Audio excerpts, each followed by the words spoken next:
61वीं पीढ़ी में श्री राम, लक्ष्मण, भरत और शत्रुघ्न। भागवत 9:10-2। श्री सुखदेव जी कहते हैं, तस्यापि भगवानेश साक्षाद ब्रह्ममयो हरिः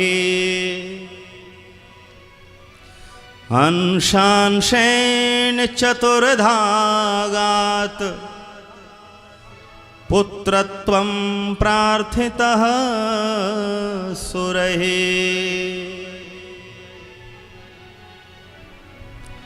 तस्यापि भगवानेश साक्षाद ब्रह्ममयो हरिः अंशांशेन चतुर्धागात् पुत्रत्वं प्रार्थितः सुरैः। तस्यापि भगवानेश अर्थात दशरथ के वंश में भगवान ऐश साक्षात ब्रह्ममयो हरि। राम जी के लिए 4 विशेषण लगाए गए। भगवान साक्षात ब्रह्ममयो हरि ही। साक्षात भगवान, एक तो राम जी साक्षात भगवान है, अवतार नहीं है। ध्यान दीजिए, जो लोग बोलते हैं राम जी विष्णु जी के अवतार हैं, लक्ष्मण जी शेषनाग के अवतार हैं, उनके लिए बताया गया सुखदेव जी के द्वारा, तस्यापि भगवानेश साक्षात् ब्रह्ममयो हरिः।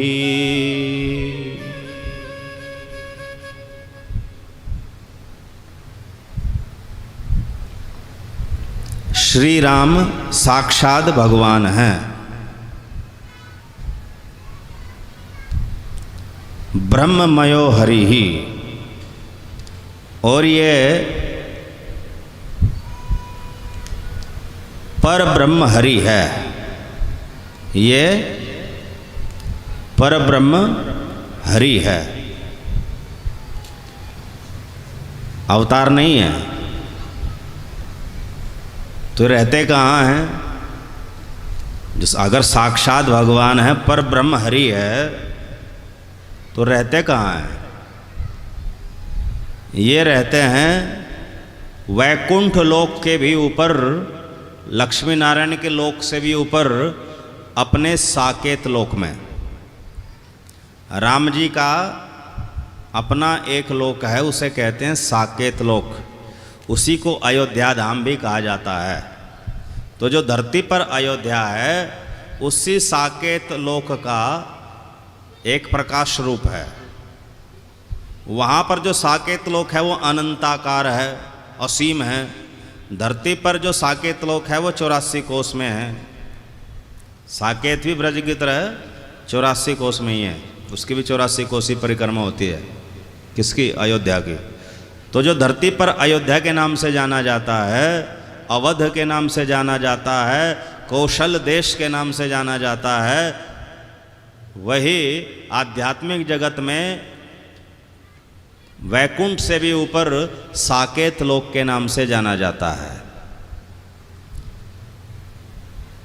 जैसे धरती पर श्री कृष्ण का लोक ब्रज, वृंदावन, गोकुल इस नाम से जाना जाता है, किंतु आध्यात्मिक जगत में वह सर्वोच्च लोक गोलोक के नाम से जाना जाता है।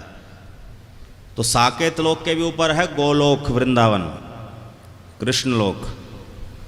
तो श्री कृष्ण का भी अपना निज लोक है गोलोक, और श्री राम का भी अपना निज लोक है साकेत। तो उस साकेत लोक में ये जो भगवान साक्षात भगवान हैं, हरि हैं, ब्रह्ममय हरि है, ये 4 रूपों में विराजमान हैं। उसे कहते हैं चतुर्व्यूह, अंशांशेन चतुर्धागात। साकेत लोक में भगवान श्री राम 4 रूपों में विराजमान हैं। उसे चतुर्व्यूह कहते हैं। श्री राम, श्री लक्ष्मण, श्री भरत, श्री शत्रुघ्न, तो ये चारों के चारों एक ही भगवान श्री राम के चार रूप हैं। अब ध्यान दीजिए, थोड़ा परम धाम की स्थिति समझा देता हूं। भौतिक जगत में अनंत कोटि ब्रह्मांड है। हर ब्रह्मांड में दो दो विष्णु हैं, क्षीरोदक्षय विष्णु, गर्भोदक्षय विष्णु, और ब्रह्मा जी शिव जी हैं। जो क्षीरोदक्षय विष्णु हैं उनके साथ ब्रह्मा जी भी है, शिव जी भी हैं। तो त्रिदेव के साथ साथ एक गर्भोदक्षय विष्णु भी हैं जो ब्रह्मा जी को उत्पन्न करने वाले हैं। तो एक ब्रह्मांड में, हर एक ब्रह्मांड में इसी प्रकार है। ब्रह्मा विष्णु महेश हर एक ब्रह्मांड में है। और इन समस्त ब्रह्मांडों को उत्पन्न करने वाले हैं महाविष्णु, कारणोदक्षय विष्णु जो कारण सागर में है।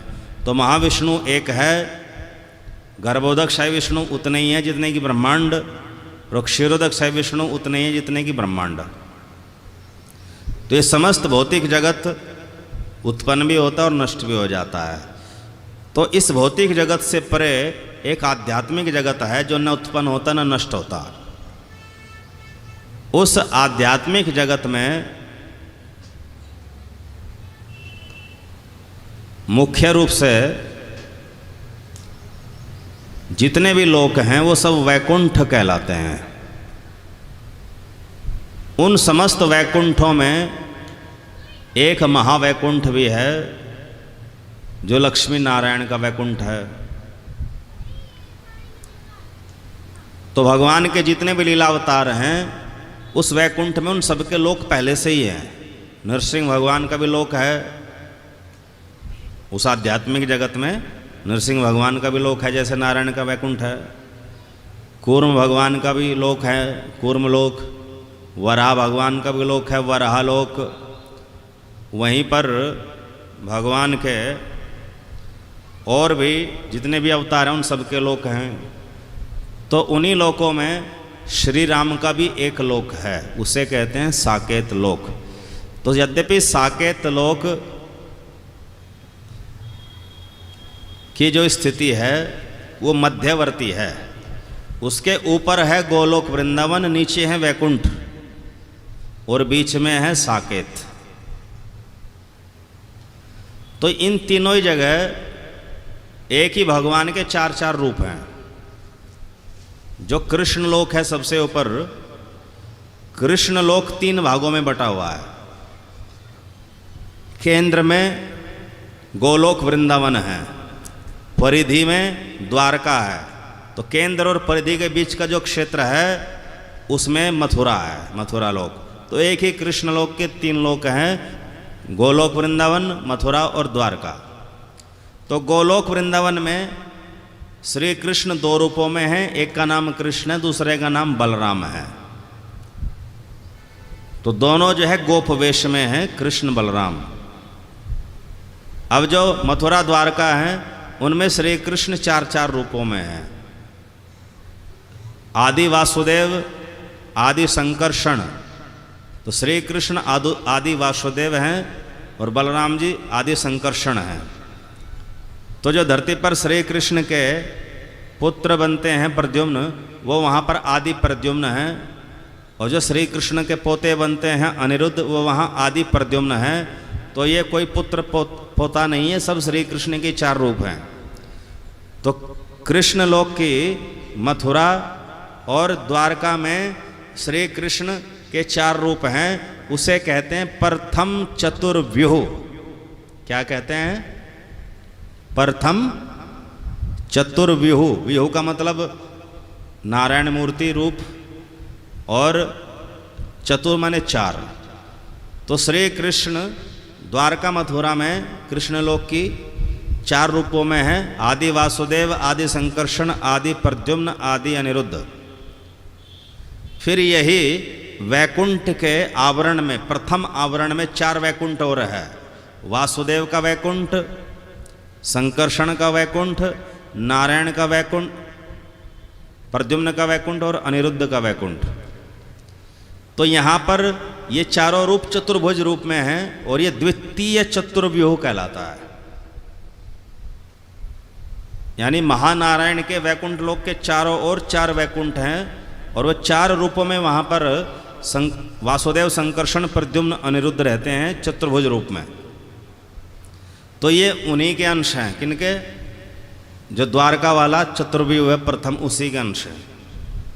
तो प्रथम चतुर्व्यूह कहलाता द्वारका का, द्वितीय चतुर्व्यूह कहलाता वैकुंठ का। 4 नारायण रूप हैं। इनके ठीक बीच में है साकेत का चतुर्व्यूह। तो ये मध्यवर्ती चतुर्व्यूह है। इसमें भी भगवान 4 रूपों में हैं। वासुदेव श्री राम हो गए, लक्ष्मण जी संकर्षण हो गए, प्रद्युम्न जी भरत हो गए और अनिरुद्ध जी शत्रुघ्न हो गए। तो ये एक ही भगवान के 4 रूप हैं। इनमें लक्ष्मण जी कोई शेषनाग नहीं है और भरत शत्रुघ्न कोई सुदर्शन चक्र या गदा नहीं है, उनके अवतार नहीं है। हरे कृष्ण कृष्ण कृष्ण हरे हरे, हरे राम राम राम हरे हरे।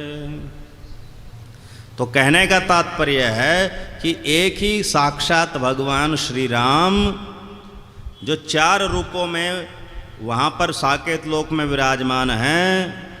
पुत्रत्वम प्रार्थितः सुरैः, तो जब राजा दशरथ ने पुत्रेष्टि यज्ञ करवाया तो उसके पश्चात वो 4 रूपों में धरती पर अवतरित हो गए, प्रकट हो गए। उनका जन्म नहीं हुआ। भगवान का जन्म थोड़े होता है, भगवान तो अजन्मा है। जन्म तो तब होता अगर वो पहले अपने परम धाम में ना होता है। वो तो पहले से ही अपने परम धाम में हैं, इसलिए उनके जन्म का तो प्रश्न ही नहीं उठता। तो वे तो माता कौशल्या के गर्भ से प्रकट हुए। तो यद्यपि लक्ष्मण, भरत और शत्रुघ्न ये भी भगवान हैं राम जी की तरह, किंतु इनमें सेवक भाव की प्रबलता है और राम जी में सेव्य भाव है, वो सेवा स्वीकार करते हैं। बस इतना अंतर है। श्री राम में, भरत में, लक्ष्मण में, शत्रुघ्न में कोई तात्विक भेद नहीं है। हरे कृष्ण कृष्ण कृष्ण हरे हरे, हरे राम राम हरे हरे। तो भगवान श्री राम, भरत, लक्ष्मण, शत्रुघ्न ये सच्चिदानंद देह वाले हैं। नश्वर हाड़ मांस का इनका शरीर नहीं है। अजर अमर अजन्मा अविनाशी है, किंतु है द्विभुज रूप ही। साकेत में द्विभुज रूप है द्वारका की तरह। तो यद्यपि भागवत में बहुत ज़्यादा विस्तार से नहीं बताया गया, श्री सुखदेव जी कहते हैं कि तत्वदर्शी ऋषियों ने, हे परीक्षित, तत्वदर्शी ऋषियों ने बड़े विस्तार से भगवान श्री राम का चरित्र पहले से भी सुना रखा है। मैं तो केवल संक्षेप में बता रहा हूँ।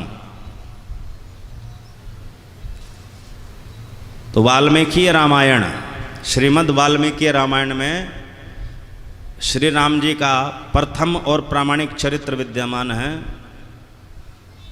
जिसका सर्वमान्य भक्तिमय भाष्य है श्री रामचरितमानस।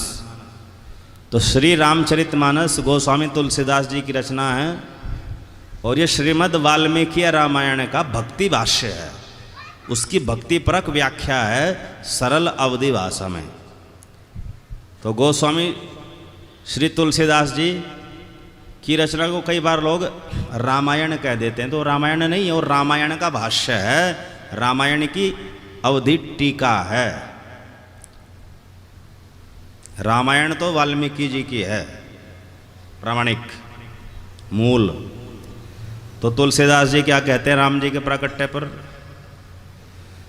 भय प्रगट कृपाला दीन दयाला कौशल्या हितकारी, कौशल्या हितकारी। भय प्रगट कृपाला दीन दयाला कौशल्या हितकारी, कौशल्या हितकारी। हर्षित महतारी मुनि मनहारी अद्भुत रूप विचारी, ओ अद्भुत रूप विचारी। भय प्रगट कृपाला दीन दयाला। दीन दयाल भगवान श्री राम जो कौशल्या के हितकारी हैं, और कौशल्या जी कोई संसारिक स्त्री नहीं है, वो साकेत धाम में श्री राम की स्वरूप शक्ति से प्रकट उनकी नित्य वात्सल्य भाव की परिकर हैं। दशरथ और कौशल्या दोनों, जो कहा गया स्वयंभू मनु और शत्रुपाल दशरथ कौशल्या बन गए हैं, ये अधूरा सत्य है। पूरा सत्य जान लीजिए। स्वयंभू मनु और शत्रुपा दशरथ कौशल्या बने, इसका तात्पर्य यह है कि स्वयंभू मनु और शत्रुपा ये हैं अंश, अंश परिकर, और कौशल्या दशरथ जी हैं अंशी परिकर, जो भगवान राम के साकेत धाम में सदा से रहते हैं, दिव्य शरीरधारी हैं। जैसे भगवान दिव्य रूप वाले हैं, वैसे भगवान के दशरथ कौशल्या जो परिकर हैं वो भी दिव्य रूप वाले हैं, दिव्य देहधारी हैं। तो जिस कल्प में भगवान का अवतार होता है, उस कल्प में पहले ही जो प्रथम स्वयंभू मनु और शत्रुपा है, तो भगवान श्री राम अपने अंशी परिकर दशरथ कौशल्या का अंश देवलोक में भेज देते हैं स्वयंभू मनु और शत्रुपा के रूप में, पृथ्वीलोक पर भेज देते हैं स्वयंभू मनु और शत्रुपा के रूप में। और ये स्वयंभू मनु और शत्रुपा भगवान श्री विष्णु की आराधना करते हैं, विष्णु की चतुर्भुज रूप की। तो चतुर्भुज रूप उनको आशीर्वाद देते हैं कि हम तुम्हारे पुत्र बनेंगे। वैवस्वत मनवंतर की 24वीं चतुर्युगी में, 24वीं चतुर्युगी के त्रेता में श्री राम का अवतार कब हुआ? वैवस्वत मनवंतर की 24वीं चतुर्युगी के त्रेता में। और श्री कृष्ण का अवतार कब हुआ? वैवस्वत मनवंतर की 28वीं चतुर्युगी के द्वापर में। तो 4 चतुर्युगी का अंतर है श्री कृष्ण और राम में, केवल सतयुग, केवल त्रेता और द्वापर का नहीं। हरे कृष्ण कृष्ण कृष्ण हरे हरे, हरे राम राम राम हरे हरे। तो स्वयंभू मनु और शत्रुपा जिन्होंने पहले भगवान विष्णु की आराधना की थी, उनके आशीर्वाद से अब जब वो भगवान के नित्य परिकर दशरथ और कौशल्या अवतरित हुए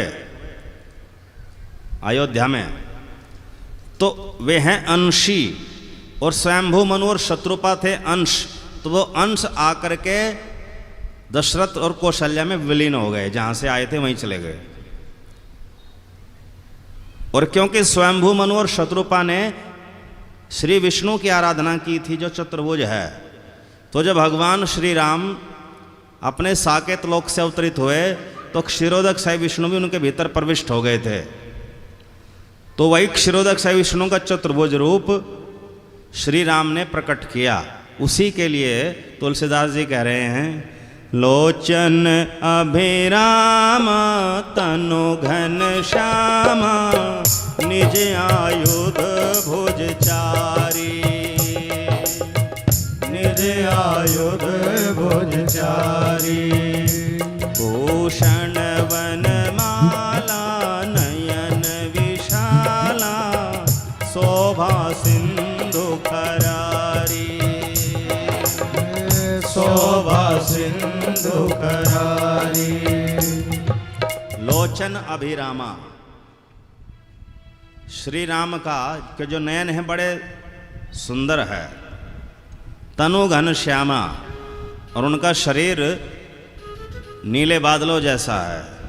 निज आयुध भुज चारी, उनकी 4 भुजाओं में शंख चक्र गदा पद्म है।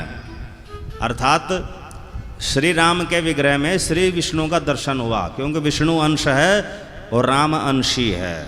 तो राम ने विष्णु का दर्शन कराया, किनको? स्वयंभू मनु और शत्रुपा को, जो दशरथ कौशल्य के भीतर विद्यमान थे अंश रूप में, उनको। भूषण वनमाला, अवतरण के समय ही भगवान अपनी वनमाला पहने हुए थे, आभूषण पहने हुए थे। नयन विशाला, विशाल उनके नेत्र हैं। शोभा सिंधु, सौंदर्य के सागर हैं। खरारी, खर नामक राक्षस के हरि शत्रु। तो कहने का तात्पर्य है, जैसे राम जी प्रकट हुए वैसे ही भरत, शत्रुघ्न और लक्ष्मण जी भी प्रकट हुए हैं, बस उनका उल्लेख नहीं हुआ है राम जी की तरह। रामायणकारों ने फोकस राम जी पर किया है, किंतु लक्ष्मण भरत शत्रुघ्न भी राम जी ही हैं। उन्हीं के 4 रूप है, चतुर्व्यूह है। हरे कृष्ण कृष्ण कृष्ण हरे हरे, हरे राम राम राम हरे हरे।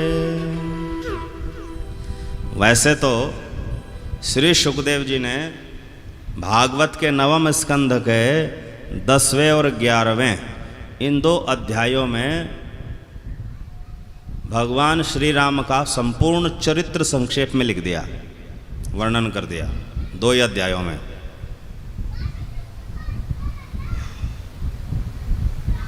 किंतु एक ऐसा महाश्लोक भी लिखा है जिसको हम एक श्लोकी रामायण भी कह सकते हैं। जैसे हम चतुश्लोकी भागवत कहते हैं, 4 श्लोक वाली भागवत, जैसे हम चतुश्लोकी गीता कहते हैं, 4 श्लोक वाली गीता, वैसे ही भागवत में एक श्लोकी रामायण भी है। एक ही श्लोक में पूरा रामचरित समेट दिया श्री सुखदेव जी ने, किंतु 2 अध्यायों में पूरा रामचरित्र लिखा है। तो कभी भगवान श्री राम की कृपा रही तो ये जैसे कथा आप सुन रहे हैं, इसको कहते हैं हम विस्तारमयी कथा। एक स्कंद पर एक कथा, फिर इसके बाद होती है अति विस्तारमयी कथा, 1 या 2 अध्याय पर एक कथा पूरी। तो कभी श्री राम जी की कृपा रही हुई तो अयोध्या में ही जाकर भागवत के इन 2 अध्यायों की विस्तार पूर्वक व्याख्या करेंगे। 9वें स्कंद का 10वां और 11वां अध्याय, जिसमें संपूर्ण रामायण 2 अध्याय में श्री सुखदेव जी ने वर्णन करी है, और सारे सिद्धांत भी। तो इसमें तो हम ये 2 अध्याय नहीं कर सकते, तो एक श्लोकी रामायण सुनाते हैं आपको। हरे कृष्ण कृष्ण कृष्ण हरे हरे, हरे राम राम राम हरे हरे। गुरुवर थे त्यक्त राज्यो व्यचरदनुवनम पद्म पदभ्याम प्रियायाः, पाणिस्पर्शा क्षमाभ्याम मृजित पथरुजो यो हरीन्द्रानुजाभ्याम, वैरूप्याच्छुरफणख्यः विप्रिय विरह रुषारोपित भ्रू विजृंभ, त्रस्तावधिर्बद्ध सेतु खल दव दहन कौशलेन्द्रो अवतान्नः। भागवत 9-10-4। गुरुवर्थे त्यक्त राज्यो, गुरुवर्थे त्यक्त राज्यो। जिन भगवान श्री राम ने गुरु के लिए राज्य का त्याग कर दिया, तो गुरु के लिए किया है, पिता के लिए? पिता के लिए किया है ना। तो इसका अर्थ हुआ यहां पर गुरु का अर्थ पिता ही है। पिता भी गुरु होता है, माता भी गुरु होती है। गुरुवर्थे त्यक्त राज्यो, जिन भगवान श्री राम ने पिता दशरथ के सत्य की रक्षा के लिए, वचनों की रक्षा के लिए राज्याभिषेक के समय ही राज्य का त्याग कर दिया। व्यचरदनुवनम, और जो एक के बाद एक वनों में विचरण करते रहे 14 वर्षों तक। पद्म पदभ्याम प्रियायाः पाणिस्पर्शाम क्षमाभ्याम। प्रियायाः, जो श्री राम की प्रिया है सीता जी, पाणी स्पर्श, उन सीता जी के करों का, हाथों का स्पर्श भी, अक्षमाभ्याम, जो भगवान श्री राम के चरण सहन नहीं कर पाते थे, इतने सुकोमल थे। भगवान श्री राम के चरण इतने सुकोमल थे कि अपनी प्रिया महालक्ष्मी स्वरूपा सीता जी के भी करों का स्पर्श सहन नहीं कर पाते थे, किंतु पिता दशरथ के सत्य की रक्षा के लिए व्यचरदनुवनम, वो एक के बाद एक वन में नंगे पांव विचरते रहे। यद्यपि भगवान श्री राम ने ऐसी भी लीला करी कि उनके चरणों में कांटे चुभ रहे थे, और सीता जी लक्ष्मण जी जो हैं उन चरणों से कांटे निकालते थे, किंतु ये केवल रस पोषण के लिए ऐसा सुखदेव जी ने कहा है। भगवान राम के चरण कोई हाड़ मांस के थोड़े बने उनमें कांटे चुभ जाएंगे। वो सच्चिदानंद चिन्ह में चरण हैं, उनमें कांटा तो क्या, उसमें तो त्रिशूल भी नहीं चुभ सकता। अविनाशी चरण है। जिन चरणों का ध्यान करने से मोक्ष सरलता से मिल जाता हो, कांटे छेद देंगे उस चरण को, असंभव। वो केवल रस पोषण के लिए है, करुण रस उत्पन्न करने के लिए है केवल। क्योंकि भागवत एक काव्य है, रामायण एक काव्य, काव्य में करुण रस को उत्पन्न करने के लिए इस तरह के भगवान लीलाएं करते हैं कि कांटे चुभ गए। वास्तव में कोई कांटा भगवान को नहीं चुभ सकता, केवल भगवान की माया के द्वारा ऐसी प्रतीति करा दी गई कि कांटा चुभ गया राम जी के चरणों में।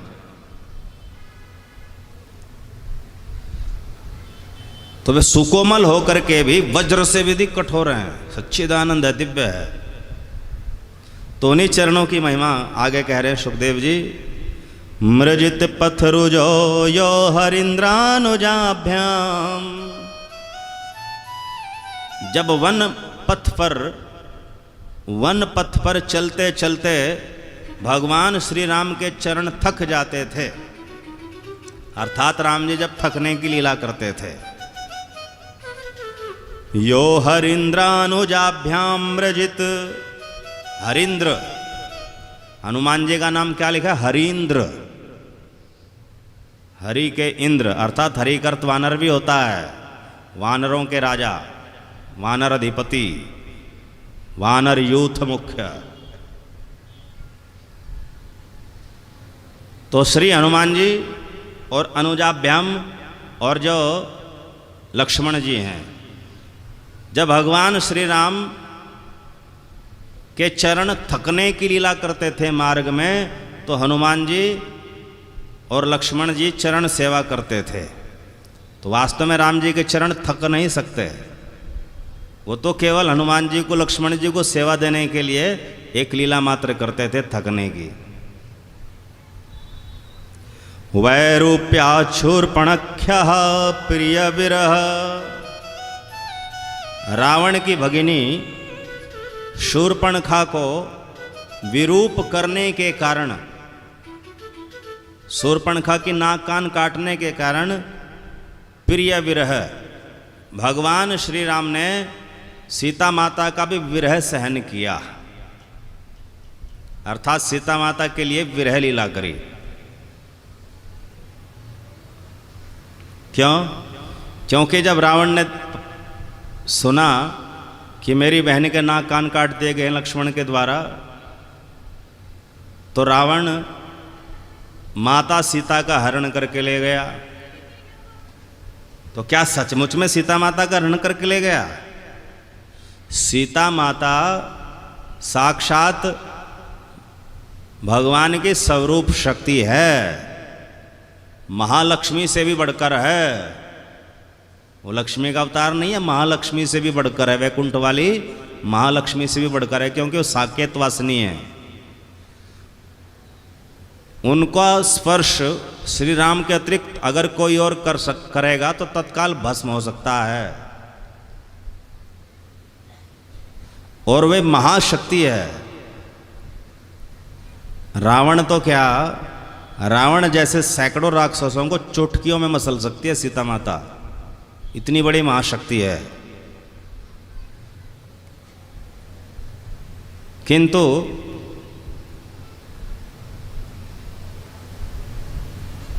रावण का वध करने के लिए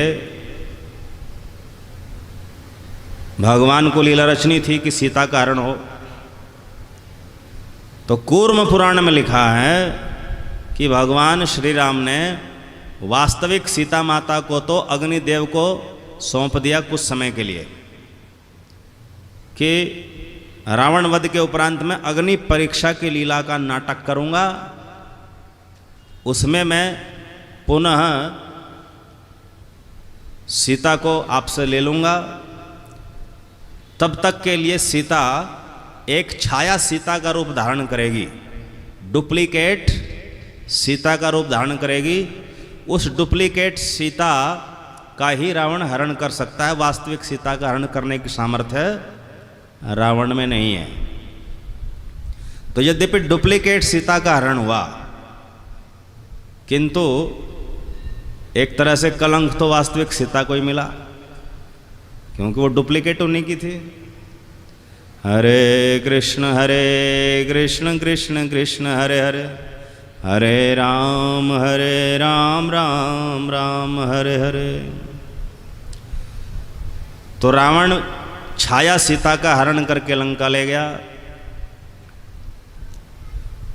रुषारोपित भ्रू विजृंभ, सीता वियोग के कारण, विरह के कारण भगवान श्री राम ने क्रोधावेश में आकर अपनी भौहें तान ली, क्रोधित हो गए। कहां पर क्रोधित हुए? सागर के निकट जाकर, क्योंकि जब सागर ने मार्ग नहीं दिया तो भगवान क्रोधित हो गए। तो भगवान में क्रोध नहीं हो सकता, क्रोध तो एक तामसिक लक्षण है। तो भगवान का क्रोध भी चिन्मय है, वो भी एक लीला है।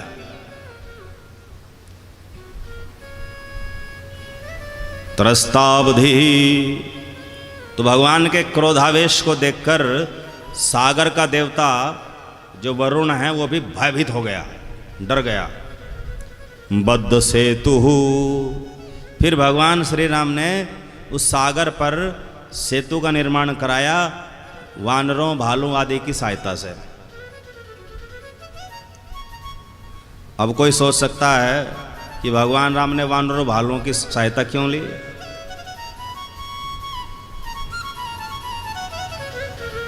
भगवान राम प्रेमास्पद है, सेवास्पद है। तो अपने भक्तों को प्रेम प्रदान करने के लिए, सेवा प्रदान करने के लिए वो इस तरह की लीलाएं करते हैं ताकि उनके भक्तों को सेवा मिल सके, उनका प्रेम मिल सके। तो ये वानर भी कोई साधारण नहीं थे। वानर सेना में ये भी देवताओं के अवतार थे, देवताओं के अंश थे वानर भालू सब। क्योंकि रावण ने यह वरदान मांगा था ब्रह्मा जी से कि मुझे देवता, दानव और राक्षस पराजित ना कर सके, मार ना सके। वानरों की और मानवों की मुझे कोई चिंता नहीं, उनको तो मैं चींटियों की तरह मसल सकता हूं। तो इसलिए सब देवताओं के अंश वानरों में, भालुओं में ही आ गए। और साक्षात श्री हनुमान जी जो है इनमें महादेव जी का प्रवेश हो गया।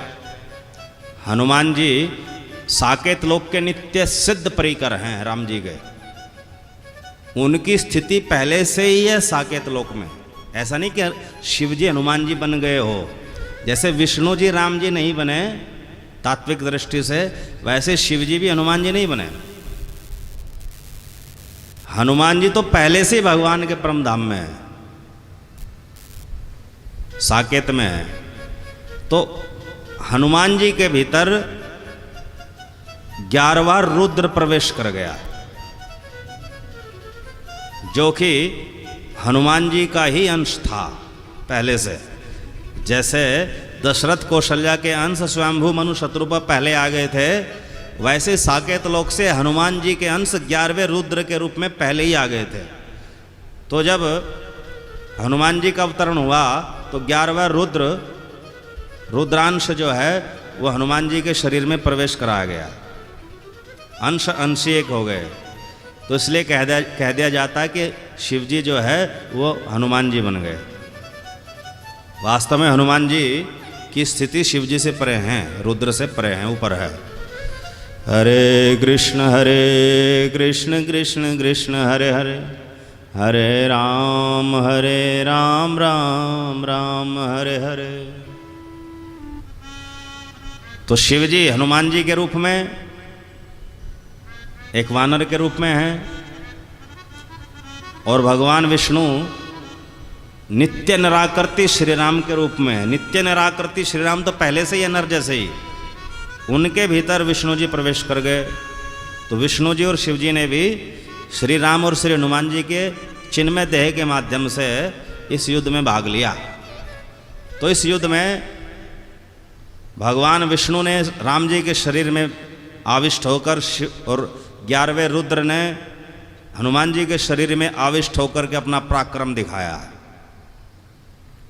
हरे कृष्ण कृष्ण कृष्ण हरे हरे, हरे राम राम हरे हरे। तो सेतु बंधन किया, वानर भालुओं की सहायता ली, सब देवता उनको सेवा दी। राम जी कुछ भी कर सकते हैं। जब वो वामन अवतार में 2 पग में पूरा ब्रह्मांड माप सकते हैं, तो श्रीलंका और भारत की बीच की दूरी तो छोटी सी है, उनके लिए कोई बड़ी बात नहीं है। वो मर्यादा पुरुषोत्तम है।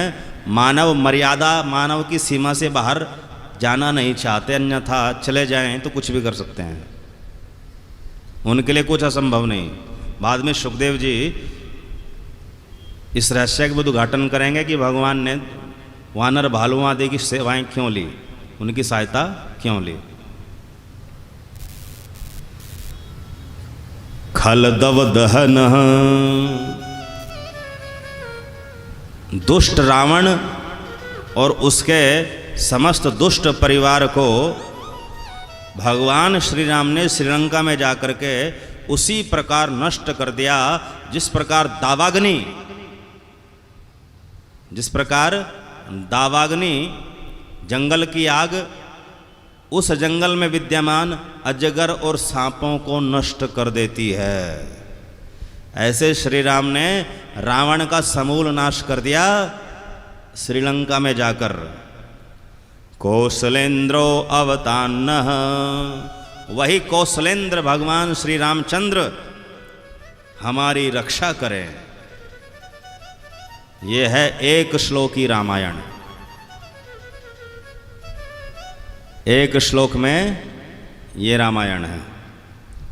हरे कृष्ण कृष्ण कृष्ण हरे हरे, हरे राम राम राम हरे हरे। हरे कृष्ण कृष्ण कृष्ण हरे हरे, हरे राम राम राम हरे हरे।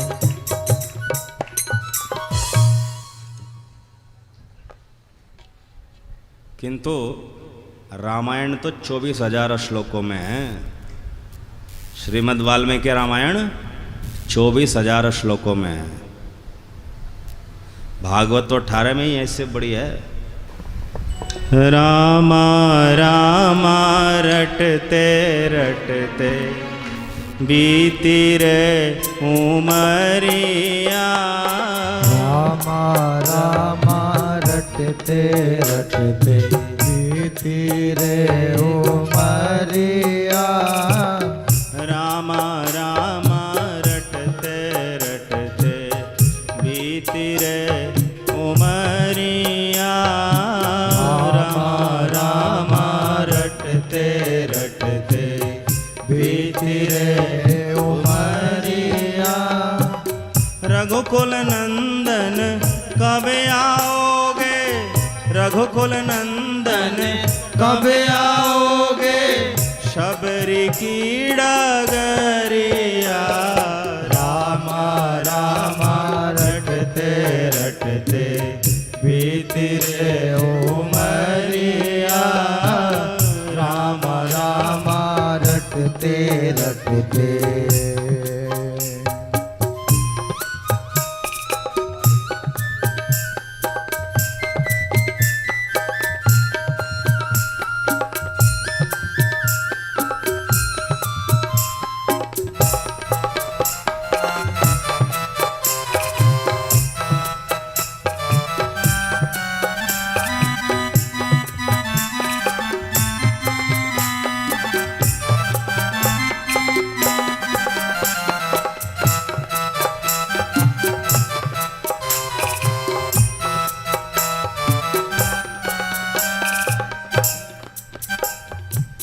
मैं शबरी भिलनी की जाई, भजन भावना जानो रे।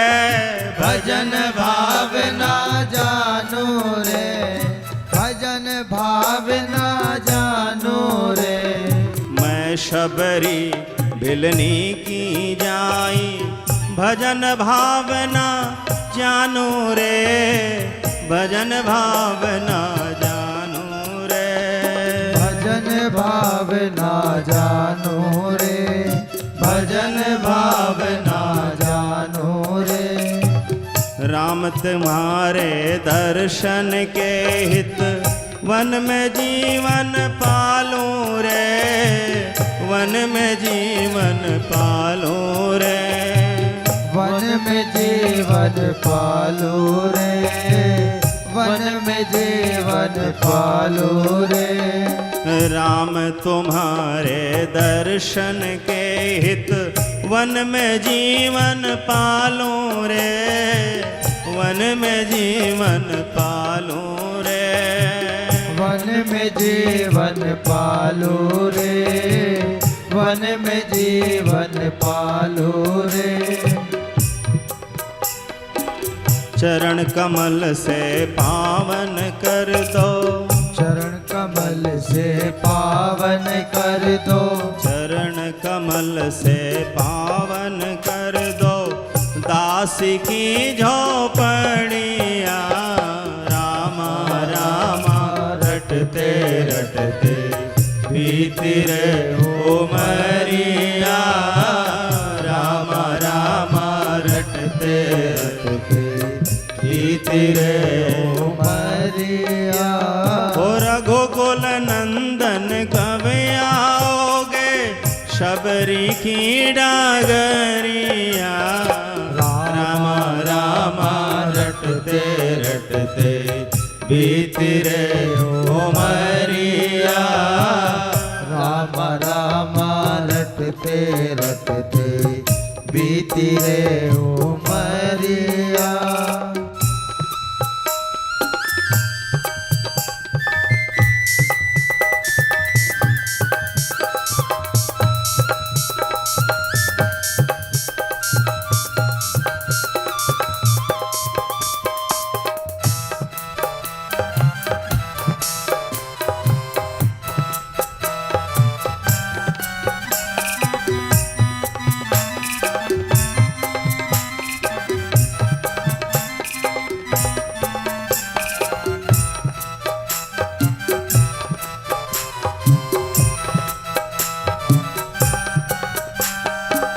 रोज सवेरे वन में जाकर डगर साफ कर आती हूँ, डगर साफ कर आती हूँ।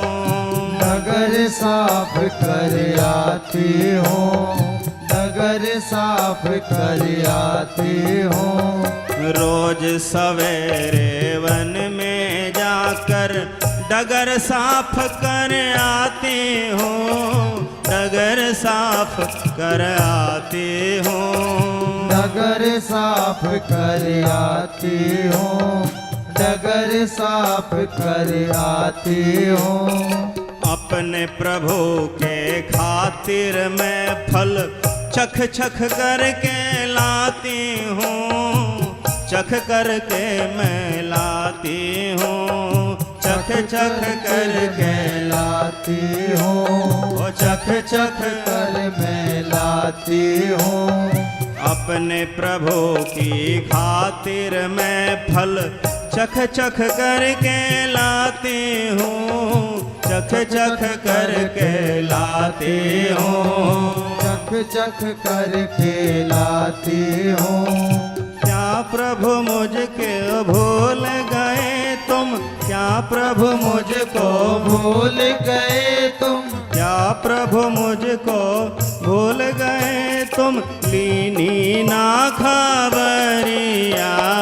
रामा रामा रटते रटते बीती रे उमरिया।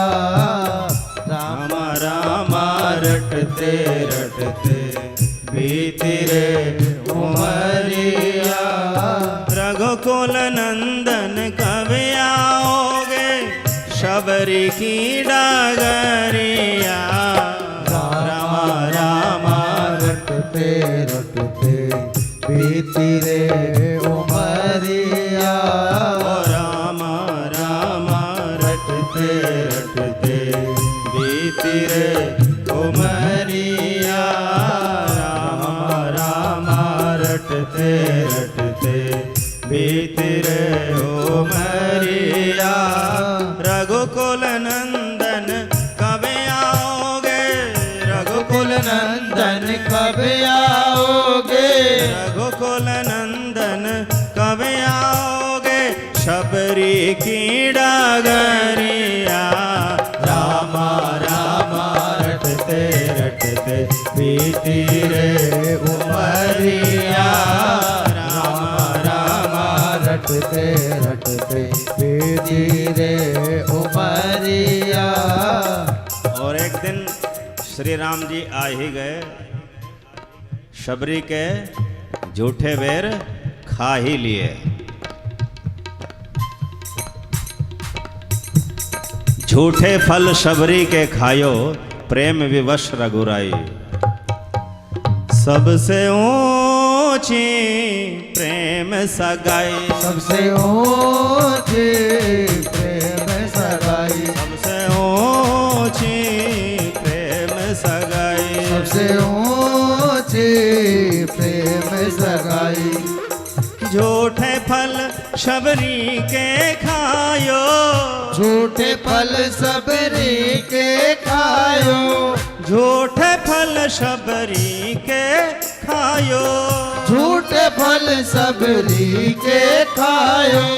प्रेम विवश रघुराई, ओ प्रेम विवश रघुराई। सबसे ऊंची प्रेम सगाई, सबसे ऊंची प्रेम सगाई। वो सबसे ऊंची प्रेम सगाई। और राम जी ने शबरी को नवदा भक्ति का उपदेश किया। यद्यपि शबरी ने तो राम जी को पा लिया, किंतु शबरी के माध्यम से श्री राम जी ने नवदा भक्ति का उपदेश किया। प्रथम भगति संतन कर संगा,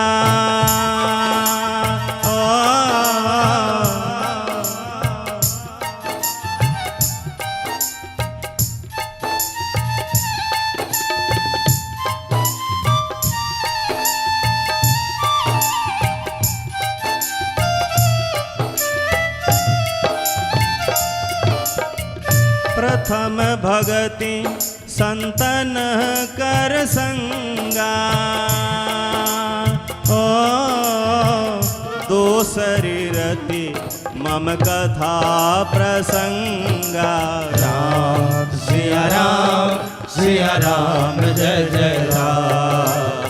राम सिया राम जय जय राम।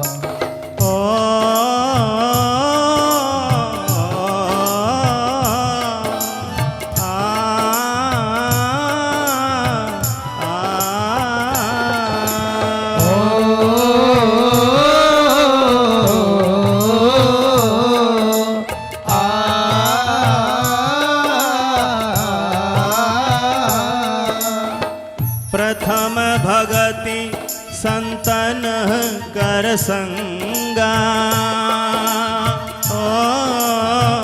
दूसरी रति मम कथा प्रसंगा। राम सिया राम जय जय राम। राम सिया राम जय जय राम। प्रथम भक्ति संतन कर संगा। पहली भक्ति है साधु संतों का संग करो, श्री राम श्री कृष्ण के भक्तों का संग करो जो निवृत्त हो अर्थात साधु हो। और दूसरी रति मम कथा प्रसंगा, और उनके मुख से जो भगवान के कथा प्रसंग है उनमें आसक्ति करो, रुचि उत्पन्न करो। तो बस ये दो ही भक्ति काफी है शबरी की, इन्हीं को अपना लेना।